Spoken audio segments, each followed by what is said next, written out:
What's good? We back with the Boxing Clinic once again. Back on the boxing grind. Y'all know what it is. Shout out to the homie Cali Enigma. Shout out to the LDBC, Smoke City Mobcast.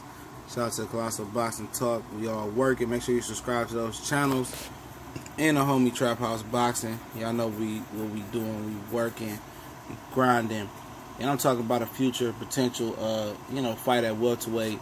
Could potentially be a big fight. Regis Prograis missed weight his last fight, came back, made it.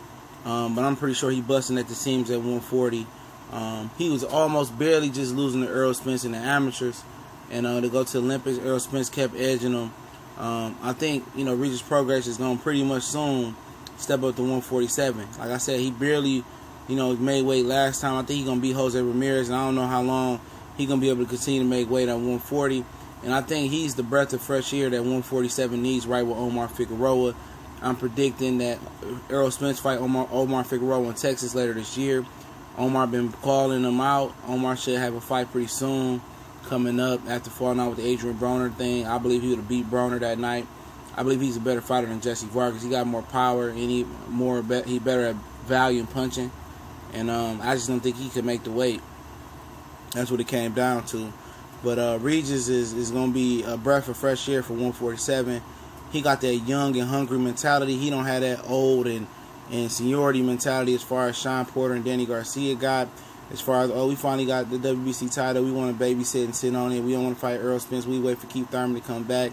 Mentality. Regis Prograis want it. If he get the WBC, he possibly could be ranked high in WBC and get a crack at Danny and Sean Porter before Keith Thurman is ready to come back and fight for his belt back. That's the important thing about it. I believe Regis Prograis gets in a position of power, get a title from Ramirez, and let's say he moves up to 47. I think he'll fight Errol Spence. I think he wants to fight Terrence Crawford. He pulled up a Terrence Crawford. Crawford told him at the Jose Ramirez and Amir Ahmad fight that I'll fuck you up. And Prograis said, I'll fuck you up too. He got the mentality. He has the mentality and the breath of fresh air for 147 pounds. That it's not there. A lot of the guys, this is Crawford and Errol Spence, and I say Horn, that want to be great. They want to fight the best. The rest, they don't want to fight nobody. They all old. They've been here for a minute, or they just don't want to fight the better competition. I think Regis is the push this division need, especially with Omar Figueroa. It's another good push. They need a talent, and they need to be infused with some new talent and some new players in this division. Even though Figueroa fought Guerrero at 147, it wasn't his home, and now potentially it could be his home. And you can see some different matchups being made. We can't just keep fantasizing about Spence Garcia, Spence Porter, Spence Thurman. You can be able to phase them people out with with Crawford beating Horn, with Regis beating one of those guys, and with Omar giving one of those guys a run for their money. And it's different now. It's real stagnant, and motherfuckers real comfortable at 47. So comfortable enough they feel like they ain't got to fight Errol the True Spence. And I believe Regis Prograis with their history won't have no problem fighting him, especially if he's able to capture the title, which I believe he can beat Jose Ramirez at 140 for the title. One WBC Mauricio Suleiman Jr., if he's excited enough, can rank him high at the 147.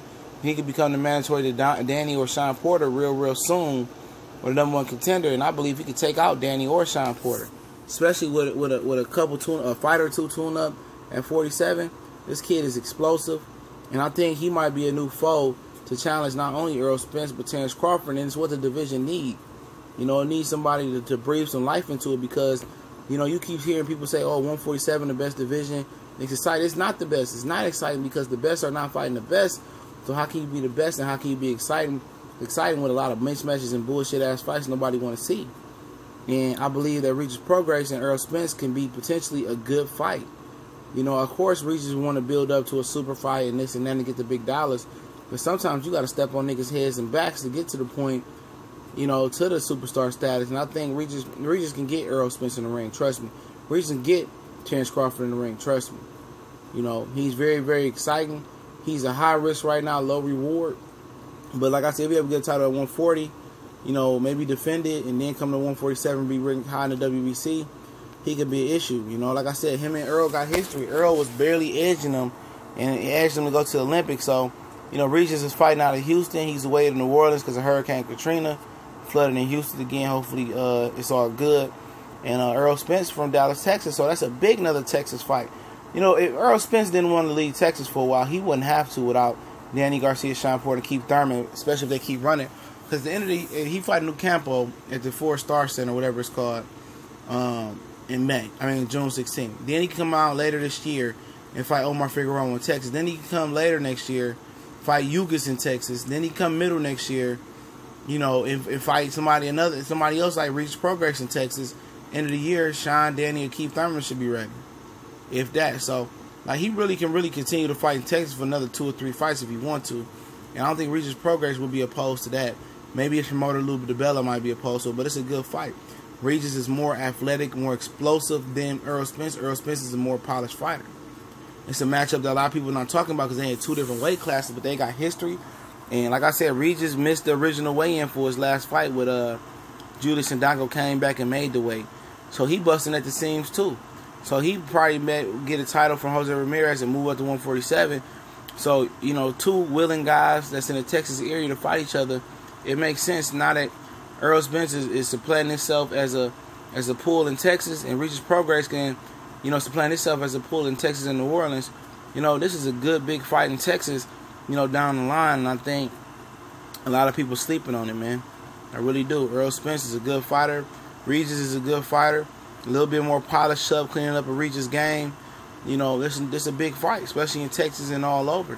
When more people see that Regis is getting these knockouts and how explosive he is with these 8-ounce gloves on, you know, people going to think he can get Errol Spence a run for his money at 147 as long as he get his feet wet at 47 and handle business at 40. But y'all know what it is. It's your boy, CJ Goodfellow. I definitely appreciate y'all for rocking out with us, man. I got much love. Like I said, so share the videos. That's more important than any, you know, PayPal or Super Chat you could send. Subscribe and share the videos. I definitely appreciate it. TBC and more.